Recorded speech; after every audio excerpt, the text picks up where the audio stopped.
पीर फकीर गुरु मुर्शिद कामिल बहुत ही भाग्य से मिलता है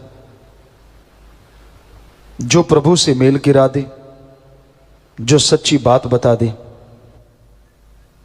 वरना इस घोर कलयुग में हर इंसान किसी न किसी का गुरु बना फिरता है, पर यहां गुरु मुर्शिद कामिल की महिमा हमारे वेदों में, सभी पवित्र धर्म के पवित्र ग्रंथों में खूब बढ़ चढ़ के बताई गई है, जो कि 100% सच है। गु का मतलब अंधकार और रू का मतलब प्रकाश। जो अज्ञानता रूपी अंधकार में ज्ञान रूपी दीपक जला दे, वही सच्चा गुरु होता है। गुरु आपसे आपकी जमीन जायदाद, आपकी इज्जत रुतबा शोहरत किसी भी तरह का कोई गर्ज नहीं रखता। हां, वो बेगर्ज नहीं, गरज तो होती है, और वो सिर्फ यही होती है कि आपको कोई दुख ना लगे, आपको कोई परेशानी ना आए, आप किसी मुसीबत में ना फंसे, आप जन्म मरण में ना उलझे रहें, आप निंदा चुगली तकरार में ही जीवन ना गुजार दें। ये सारा फिक्र कह लो, गर्ज कह लो, फकीर को होती है अपने मुरीद की, और वो यही चाहता है कि कैसे अपने बच्चों की इन मुश्किलों को, इन परेशानियों को दूर किया जाए, और वो भी ऐसे समय में जिसे घोर से भी घोर कलयुग कहा जाता है।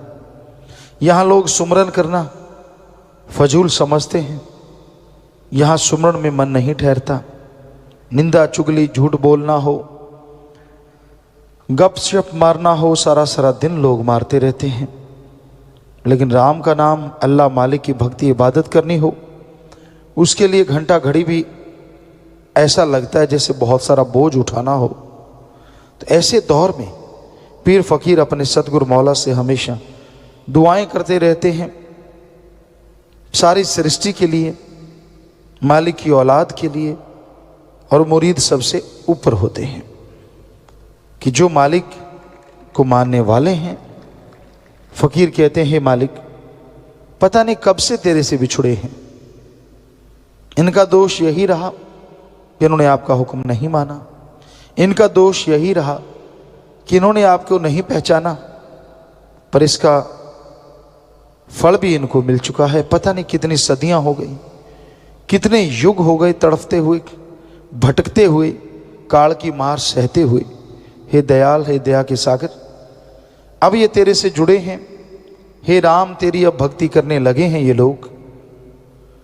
ठीक है, कलयुगी जीव हैं, उतने वचन नहीं मान पाते, उतना सुमरण नहीं कर पाते, पर तुझे लाज है अपनी औलाद की, तुझे लाज है अपने बच्चों की, तुझे लाज है क्योंकि तू ही इनका रूप है और ये तेरा रूप है। इनको वापस ले जाने का सब तेरा ही जिम्मा है। सो हे परवरदिगार, इन्हें क्षमा कर, इनकी खताओं को माफ कर दे, और अपनी दया में रहमत से इनको माला माल कर दे। गुरु पीर फकीर डायरेक्ट इनडायरेक्ट मालिक से दुआ करते रहते हैं, और मालिक ऐसा होता नहीं कि सुने ना, पीर फकीर की बात को जरूर सुना करते हैं। तो गुरु का मकसद इस धरती पे आने का सिर्फ यही होता है कि कैसे वो अपने मालिक की औलाद को मालिक से जोड़ पाए, कैसे जन्म मरण की फाही से उनको मुक्ति दिला पाए। और वो दिन रात इसी कार्यों में लगा रहता है। वो कहता है कि टेंशन मत लीजिए, टेंशन से कभी कोई काज नहीं संवरता। जितनी मर्जी टेंशन ले लो, जितना मर्जी रो धो, उससे काज संवरते नहीं बल्कि बिगड़ जाया करते हैं। एक ही तरीका है, सतगुरु पे दृढ़ यकीन रखो और सुमन सेवा करते हुए सब कुछ मालिक पे छोड़ दो। मालिक फल तू दे देना है, मैं नेक कर्म करूंगा, हक हलाल कड़ा परिश्रम करूंगा। हे प्रभु, हे ईश्वर, तेरी भक्ति करता रहूंगा, तू कृपा निधान है, जरूर कृपा करेगा। तू जाने तेरा काम, बस व्यवहार के सच्चे बनो, सेवा सुमन करते रहो, कभी किसी का दिल ना दुखाओ। बेपरवाह जी ने भजन की 4 लाइनें बनाई हैं जिसमें पूरी जिंदगी का सार है। इस जन्म में यह 2 काम करो, एक नाम जपो और प्रेम करो। किसी जीव का दिल ना दुखाना, कभी मौत याद रखो, मालिक से डरो। तो इसमें सारी जिंदगी का सार छुपा है कि भाई सुमरन करते रहो, मालिक की बनाई सृष्टि से बेगरज निस्वार्थ भावना से प्यार करो, कभी किसी का दिल ना दुखाओ। जो किसी को तड़फता देख के तड़फ जाते हैं वही इंसान, किसी को तड़फता देख के ठहाके लगाते हैं वो शैतान है। तो ये खस्ता दिल का मतलब ये नहीं होता कि वो कोई कायर होते हैं या कोई डरपोक होते हैं। उनके अंदर एक भावना होती है इंसानियत की, और जब इंसानियत की भावना चरम सीमा पे पहुंचती है तो उन जैसा बहादुर त्रिलोकी में कोई नहीं होता। ये भी सच्चाई है। तो कहने का मतलब ये 2 कार्य अति जरूरी है, सुमरन करो और मालिक की सृष्टि से निस्वार्थ बेगरज मोहब्बत करो। दृढ़ यकीन के साथ मालिक के रास्ते पे चलते रहो और मालिक से हमेशा डर रखो, ताकि बुरे कर्म करने लगो तो ये याद रहे कि वो देख रहा है। क्योंकि इंसान जब सत्संग में आता है तो उसका बुद्धि विवेक कुछ और होता है। जब एकांत में अकेला होता है तब मन गुरु होता है और इंसान चेला होता है। तब मन की ही बातें चलती हैं, मन सिखाता है, मन समझाता है, मन रास्ता दिखाता है। लेकिन जो सुमरण करते हैं, जिनको दृढ़ यकीन है, कितना भी मन गुरु बना रहे उसकी दाल गलने नहीं देते। बातें आ गई, ख्याल आ गए, लेकिन उस पर चलते नहीं, तो वो भी मालिक के प्यारे होते हैं, वो भी दृढ़ यकीन वाले होते हैं। वरना मन बड़े बड़ों को पानी पिला देता है। इसलिए सत्संग सुनना, सेवा करना और सुमरन करना अति जरूरी है, ताकि सत्संग में सुन के जाओ, दिलो दिमाग में बसाओ और फिर मन से लड़ने के लिए आपके काम आए। एक मां बाप अपने बच्चे का बुरा नहीं सोचता, क्योंकि पहले वो पैदा करेगा और फिर बुरा सोचेगा। समझ नहीं आती ऐसा क्यों होगा। कलयुग में हो सकता है ऐसा होता हो कहीं ना कहीं, क्योंकि कलयुग में हर चीज संभव है, लेकिन सभी ऐसे नहीं होते। मां बाप के लिए बच्चा कितना भी बड़ा हो जाए, उसके बच्चे के भी बच्चे हो जाएं, पर वो रहता बच्चे का बच्चा ही है। मां बाप को बिल्कुल दुदकार दे, बुलाए ना, ध्यान ना दे, फिर भी रहता बच्चे का बच्चा ही है।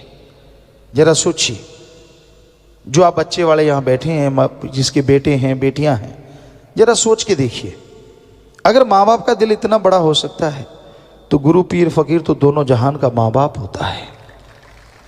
अपने दिल पे हाथ रख के देखिए तो सही कि अगर आप अपने बच्चे का बुरा नहीं सोच सकते, आप कितनी देर नहीं सोच सकते, जितनी देर इस धरती पे हो फिर तो चले जाना है।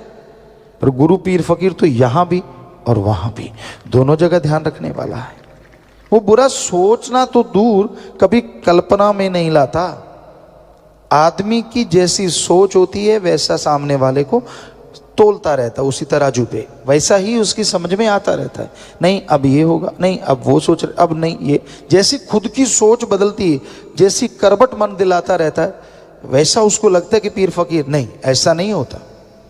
गुरु पीर फकीर कभी किसी का बुरा नहीं सोचते। उन्हें कोई गालियां दे ले, बुरा कह ले, गलत बोल ले, उसकी मर्जी, वो मर्जी का मालिक है। लेकिन संत पीर फकीर का हाथ जब भी उठता है तो दुआ के लिए उठता है, भले के लिए उठता है, अच्छे कर्म करवाने के लिए उठता है। कभी वो बुरा किसी का सोचते ही नहीं। तो ऐसे गुरु पीर फकीर शास्त्र नाम श्याम मस्तान दाता रहबर मालिक स्वरूप जो हमें मिले, और आप दृढ़ यकीन रखें तो यकीनन इस जहान तो क्या, अगले जहान के काज संवरते आपको नजर आने लगेंगे। तो दृढ़ यकीन अति जरूरी है इस कलयुग में। इंसान इंसान है, आपको कुछ भी बोल सकता है, कुछ भी कह सकता है, गलत बोल सकता है, बुरा बोल सकता है, इंसान अपनी बुद्धि के मुताबिक कुछ भी कह सकता है। हमने तो कभी नहीं कहा कि आप किसी भी इंसान को ऊंचा दर्जा दो। मस्ताना शाह दाता रहबर ने कभी नहीं कहा, परम पिता शास्त्राम जी दाता ने कभी नहीं कहा। क्यों? इंसान सिर्फ इंसान है। आपको लगता है यार ये तो बिल्कुल नजदीक होगा, ये तो ऐसे है, ये वैसे है, ये तो वहां खड़ता है, ये तो वहां सेवा करता है, ये तो वो है। तो आपकी मर्जी, वो आप ही उनकी इमेज बना लेते हो, आप ही उनको रुतबा दे देते हो, और बाद में जब आपसे ठगी हो जाती है फिर चिल्लाते रहते हो। फकीर तो नहीं कहते कि आप ऐसा रुतबा दो, फकीर तो नहीं कहते कि आप उनके लिए दिलो दिमाग में कोई ऐसा अलग से फोटो बना लो। सब मालिक की औलाद है ना, सबको एक जैसा समझो। कोई भक्ति कर रहा है तो उसके कर्म, अगर कोई बुरे कर्म कर रहा है तो उसको सुधारने के लिए दुआ करते रहो बस। पर उसको आप जब ज्यादा रुतबा दे देते हैं, है तो 5 तत्व का पुतला, हार्ड मास का बना हुआ पुतला, वही सब कुछ है, कोई फर्क नहीं। अगर वो भक्ति नहीं करता, अगर वो वचनों पे नहीं चलता, संत पीर फकीर किसी को रुतबा दे भी दें तो भी क्या हुआ, वो तो मर्जी का मालिक है।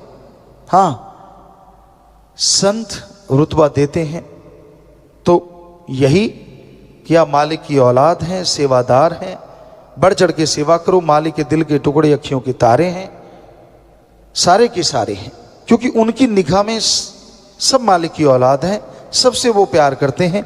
पर इसका मतलब ये नहीं होता कि आप में कमियां हैं और आप ये सोचो यार मुझे तो ये रुतबा मिल गया। नहीं, आपको अपनी कमियां दूर करनी है। ये फकीर की निगाह है कि वो सबसे प्यार करता है, पर आपको खुद के बारे में तो पता ना कि आप में क्या क्या कमियां हैं, आप कहां कहां गलत हैं।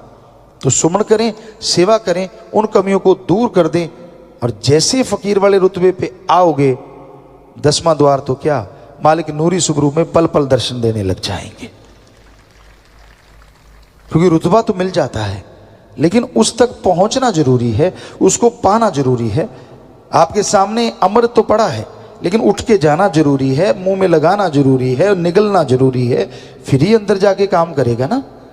तो वैसे ही फकीर हमेशा कहते हैं कि किसी पे ऐसे ही मत मोहित हो जाओ, जिसको देखा कि नहीं भाई ये तो ऐसे करता है, ये तो वो सेवा करता है, ये तो फलां है, इसको तो ये ना, ये आपकी मूर्खता है। अगर आप मर्यादा तोड़ देते हो ये सोच के, तो आप अपनी भक्ति बर्बाद, उसकी भक्ति बर्बाद। ऐसे मर्यादा में रहो, पक्के बन के रहो, तो यकीन मानो मालिक एक ना एक दिन दया में रहमत से नवाजेंगे नवाजेंगे। जब आप उसके काबिल बन जाएंगे तो वो हरि रस अमृत आपके अंदर ऐसा चढ़ेगा कि दोनों जहां में उसका नशा कभी नहीं उतरेगा। परम पिता परमात्मा, ओम हरि अल्लाह वाहिगुरु गॉड खुदा रब, सब उस सुप्रीम पावर के नाम है, उस शक्ति के नाम है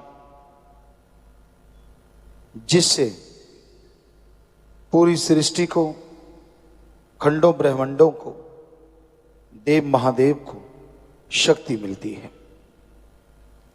वो भगवान, वो मालिक कण कण में, जर्रे जर्रे में मौजूद है। ऐसी कोई जगह नहीं, यहां वो नहीं, पर देखने वाली आंख होनी चाहिए। गुरु साहबानों ने फरमाया है, 100 अखियां बेअन जिन डसींदो मां पीरी। वो आंखें और हैं जिनसे परमपिता परमात्मा नजर आता है। अब इंसान सोचे, आंखें तो 2 ही होती हैं, कौन सी हैं वो आंखें, कहां हैं वो आंखें जिनसे मालिक नजर आता है? आंखें यही हैं जब इसे बंद करके परमपिता भगवान की याद में हम लगाते हैं, तो इस जगह को 10वां द्वार, तीसरा नेत्र, ज्ञान चक्षु, मेहराब, very very deep sleep point, अलग अलग धर्मों में अलग अलग नाम दिया गया। जब इस जगह पे लगा के आंखें बंद करके समाधि में बैठा जाता है, शब्द, गुरु मंत्र, कलमा, मेथड ऑफ मेडिटेशन दोहराया जाता है, तो इंसान का ध्यान जमता है। तो ये आंखें बंद हैं, लेकिन अंदर से वो आंखें खुलती हैं जिसके बारे में हमारे गुरु पीर पैगंबरों ने बताया है। और उन आंखों से फिर लासानी दुनिया नजर आती है, फानी नहीं। सब सच नजर आता है, मालिक नजर आता है। भगवान को मानना धर्मों ने सिखाया है। हमारे जितने भी धर्म हैं, हमने सभी धर्मों को साइंस के नजरिए से पढ़ा। सारे धर्म एक ही बात कहते हैं कि वो मालिक हर जगह है, भक्ति द्वारा देखा जा सकता है। हिंदू धर्म में वेदों में लिखा है प्रभु कण कण में है। इस्लाम धर्म में लिखा है अल्लाह ताला जर्रे जर्रे में मौजूद है। सिख धर्म में लिखा है वाहिगुरु के बिना कोई जगह नहीं। और ईसाई धर्म कहते हैं गॉड इज एवरीवेयर, हर जगह है वो, कोई जगह उससे खाली नहीं। पर कई लोग अहंकार में चंद पुस्तकें पढ़ के, थोड़ी पढ़ाई करके ये सोच लेते हैं भगवान है ही नहीं।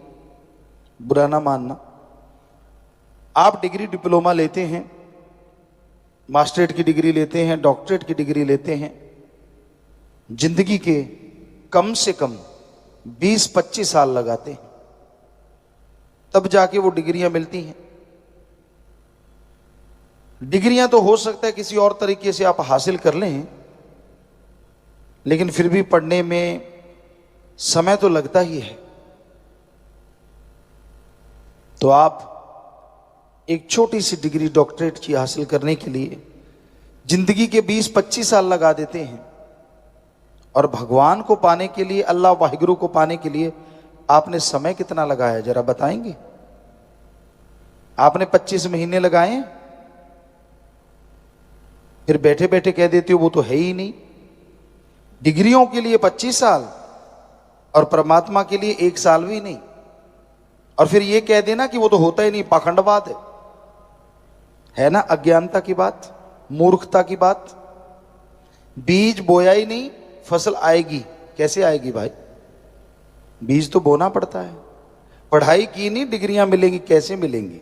पढ़ना तो जरूरी है। रिजल्ट तो तभी आएगा ना जब पढ़ के पेपर आप देंगे। तो हर कार्य में ठीक है सब कुछ, लेकिन भगवान परमात्मा की तरफ इंसान बड़ा अजीबोगरीब है। कुछ नहीं किया होता, धर्म की एबीसीडी पता नहीं होती, पाखंडवाद में डूबे रहते हैं। पाखंडी किसे कहा जाता है? बहुत तरह का पाखंडवाद फैला हुआ है। ओम हरि अल्लाह वाहिगुरु के नाम पे पैसा लेना पाखंडवाद है। हमारे धर्मों में कहीं नहीं लिखा कि वो लेता है। हिंदू धर्म में हमने पढ़ा, वेदों में पढ़ा, साफ स्पष्ट लिखा है भगवान से मांगना चाहिए अच्छी धरती, अच्छा पानी, अच्छी हवा, अच्छी तंदुरुस्ती, अच्छी संतान। मांगना है तो भगवान से भगवान को मांगो। इस्लाम धर्म में लिखा है अल्लाह ताला रहमो करम का दाता है। कायदे से मांगोगे तो इतना रहमो करम बरसाएगा, दामन छोटे पड़ जाएंगे, मूसलाधार रहमो करम बरसता चला जाएगा।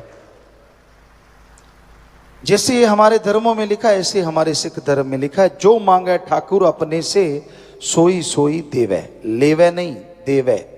कि उसे सही ढंग से मांगिए, सच्ची तड़प से मांगिए, अंदर बाहर किसी चीज की कमी नहीं आने देता। ईसाई धर्म में लिखा है गॉड देता है, लेता नहीं। हर धर्म में ये लिखा है। पर आज पाखंडवाद का बोलबाला है।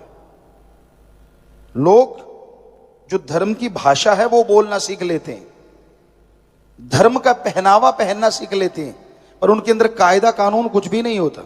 धर्म की एबीसीडी नहीं होती। जिसको देखा उसकी निंदा, इधर बैठा उसकी निंदा, उधर देखा उसकी निंदा। ये किस धर्म में लिखा है? आप जिस धर्म के हो, क्या उस धर्म में लिखा है किसी की निंदा करनी चाहिए? हिंदू धर्म में साफ लिखा है पर निंदा 100 गौ घात समाना। कि पराई निंदा, अपने को छोड़ के किसी और की निंदा करना 100 गौ के घात करने के समान एक पल है। सिख धर्म में तो पवित्र गुरबाणी में पेज के पेज भरे पड़े, पृष्ठ के पृष्ठ भरे पड़े। निंदा भली किसी की नाही, मनमुख मुग्ध करन, मुंह काले तिन निंद का नर के कोहर पवन। निंदा भली किसी की नाही, किसी की भी निंदा करना अच्छे नहीं। कौन करता है? मनमुख मुग्ध, मूर्ख, महामूर्ख होते हैं वो। मनमुख मुग्ध करन, मुंह काले तिन निंद का नर के कोहर पवन। हिंदू धर्म में सच्चे वचन सुन के कि वो मूर्ख होते हैं और वो यहां वहां दोनों जहां में नरक के अलावा कुछ भी नहीं। और जो सुनते हैं उनकी हां में हां मिलाते हैं वो भी वैसे ही होते हैं। क्यों करते हैं आप किसी का बुरा? क्यों सोचते हैं? क्यों निंदा करते हैं? और यही नहीं, कुरान शरीफ में भी लिखा है, जो अपने को छोड़ के फजूल की बहसबाजी में पड़ा करते हैं, हर समय दूसरों में ऐब गुनाह देखते रहते हैं, खुद के गुनाहों की तरफ निगाह नहीं मारते, उनसे बदतर से बदतर शैतान भी नहीं होते। देखिए, हर धर्म कह रहा है और यही बात ईसाई धर्म में भी लिखी है कि इंसानियत के प्रति जो वफादार नहीं, जो दूसरों की बहस में हर समय लगे रहते हैं, अपने बारे में नहीं सोचते, जो दूसरों की तरफ देखते रहते, उन्हीं में कमियां निकालते रहते हैं, उनसे घटिया इंसान कोई दूसरा नहीं होता। और साफ साफ लिखा है सारे धर्मों में। कई लोग कहते हैं हम तो धर्म को मानते नहीं, फिर उसका नकाब क्यों पहनते हो, उसका पहनावा क्यों पहनते हो? अगर पहनावा पहनते हो तो धर्म को माना भी करो, धर्म को बदनाम मत करो उसका पहनावा पहन पहन के। धर्म का पहनावा पहनते हो, आपके साथ जिम्मेवारी जुड़ जाती है कि आप उन गुरु पीर पैगंबर ऋषि मुनियों की औलाद हैं जिन्होंने वो पवित्र वाणी लिखी, पवित्र वचन लिखे। लानत ऐसे लोगों पे और लानत ऐसे जन्म देने वालों पे जो ऐसे लोगों को पैदा करते हैं, जिनका धर्म एक माहौल है, मजाक है। कमियां उनमें होती हैं, लोग धर्मों को बुरा कहते हैं। कोई धर्म बुरा नहीं, हम गारंटी देते हैं। हम एक शेर कहा करते हैं, ना हिंदू बुरा है, ना ही सिख ईसाई मुसलमान बुरा है। ना हिंदू बुरा है, ना ही सिख ईसाई मुसलमान बुरा है, बुराई पे उतराए वो इंसान बुरा है। धर्म बुरे नहीं होते, जो बुरे कर्म करने लग जाते हैं, जिनकी सोच घटिया होती है, जो गंदगी के कीड़े होते हैं, उनका कोई धर्म नहीं होता, कोई मजहब नहीं होता, बल्कि दिखावा कर करके धर्मों का वो बदनाम करते हैं धर्मों को। ऐसे लोग गलत हो सकते हैं, धर्म गलत नहीं होता, मजहब गलत नहीं होता। धर्म तो सही है, 100% सही है। भाई, इंसान को कभी और की तो छोड़ो, अपने मां बाप की भी निंदा नहीं करनी चाहिए। हमने देखा है नौजवानों को बैठे बैठे अपने मां की, अपने बाप की निंदा करने, अपने भाई की, बहन की निंदा करते हैं। क्यों भाई? और आगे ऐसे बेकार दोस्त होते हैं, हाँ में हाँ मिलाते, हाँ अच्छा, हाँ यार तेरे साथ बुरा किया, ओ यार तेरे साथ ऐसा किया। लानत ऐसी दोस्ती पे। दोस्त को क्या कहना चाहिए?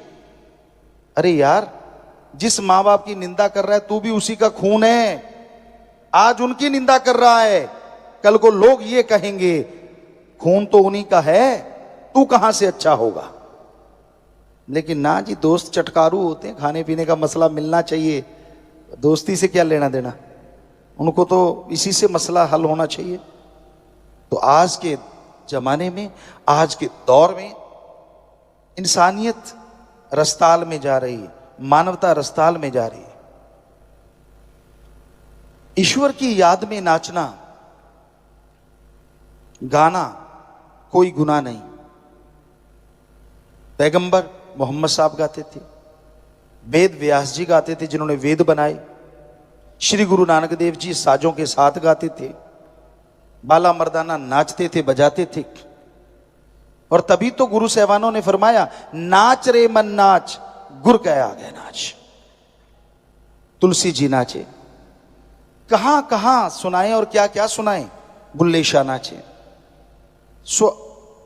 हर किसी से नाचा भी नहीं जाता। शराब पी के नाचते हैं, नशा करके नाचते हैं। नाम खुमारी में तो राम नाम के पुजारी नाचा करते हैं, जिनके अंदर अल्लाह वाहिगुरु की ललक होती है, तड़प होती है, वही नाचते हैं। जो शराब के आदी हैं, जो नशे के आदी हैं, जो दूसरों की बुराइयां देखने के आदी हैं, उनसे नाचना कहां अच्छा लगता है, या उन्हें गाना कहां अच्छा लगता है।